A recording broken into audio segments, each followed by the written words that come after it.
Welcome to Innovative Practices in Education through Information Adoption.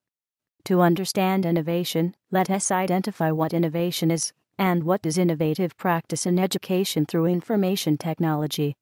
From Wikipedia, the free online encyclopedia, innovation is the creation of better or more effective products, processes, technologies, or ideas that are accepted by markets, governments, and society. An innovation can be big or small, brand new, or just a bit different, it doesn't matter. An innovation can be clearly complex, or seemingly simple. Innovations are often thought of in terms of technical achievement, but can also be a design. Let's identify some examples of educational ICT innovation and their impact on practices. From our group blogs, we have come up online discussion forums, virtual classroom, online video playback for lectures, use of pad during lessons, intelligent whiteboard, Wi-Fi service for e-school bag for PC tablets, online albums and blogs, as well as virtual storage space for saving files and Google Docs for file sharing. These all can facilitate teaching and learning to promote student engagement and interaction for enhancing learning outcomes. Then how to sustain innovation? Other than the 10 practical steps for successful innovation and reasons of failing suggested by Joyce Wyckoff, there are comments from our group blogs about sustainable innovation. 3+ mentioned that culture is the most important part in keeping innovation alive, although it functions slowly in organization, but it plays a co-role. Whereas Superstar discussed about one of the most significant innovative barriers is standardized assessment tests. Many parents are examination result-oriented to their children. They determine their children's success based on the tests, quizzes, and exam grading. As a result of this, teachers tend to put less emphasis on creativity and innovations in students' learning. And students are only needed to follow instructions to get good marks, therefore, no motivation for any innovative practices. To look at the role of teacher in innovative practices. Here are 13 pedagogical roles played by the teachers in innovations, in addition to 5 typologies. One of the most impressive example of analyzing teacher roles in innovative classrooms from our group blogs is the introduction of LiveScribe PulsePen from Group 46310.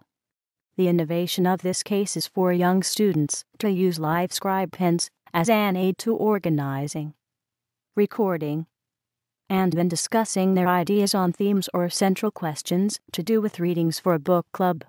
In this particular use of the pens, group students choose a theme or central question to do with their reading, and then each create responses using the pen.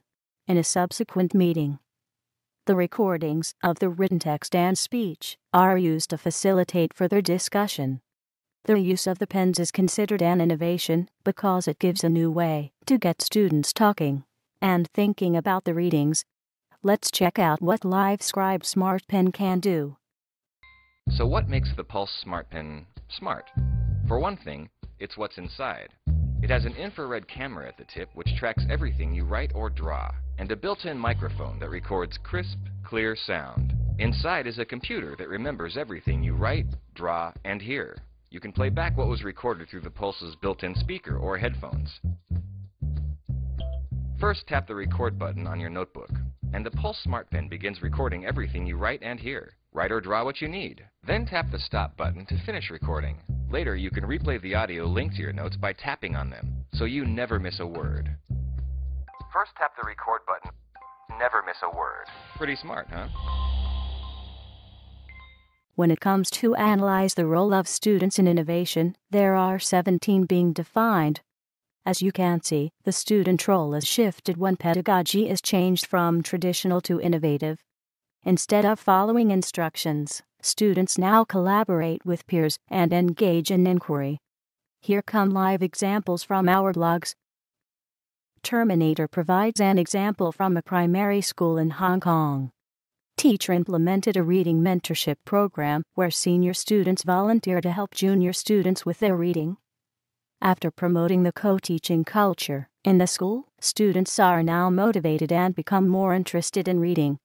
The photo here is showing their passion of reading after they join the program. Another example was given by InnoPower about digital game-based learning. This innovative teaching requires students to learn at a particular area by creating products such as graphics, videos, and games. During the learning process, students learn to collaborate with others, understand the complex system through experimentation, enhance self-learning, and promote peer tutoring. These are the essential factors for sustainability, as students are no longer the passive knowledge receivers, but the active learners, to acquire knowledge, and being an innovative developer, to develop something new. So, what is innovative learning to you? Are you an innovative teacher? What can you do to sustain innovative practices at your school? This is the end of my presentation. I hope you enjoy it and have a brief idea of what innovative is, how to sustain innovative, and what are the roles for both students and teachers in innovative practices. Hope everyone can keep up their innovative thoughts and continue to support innovative learning.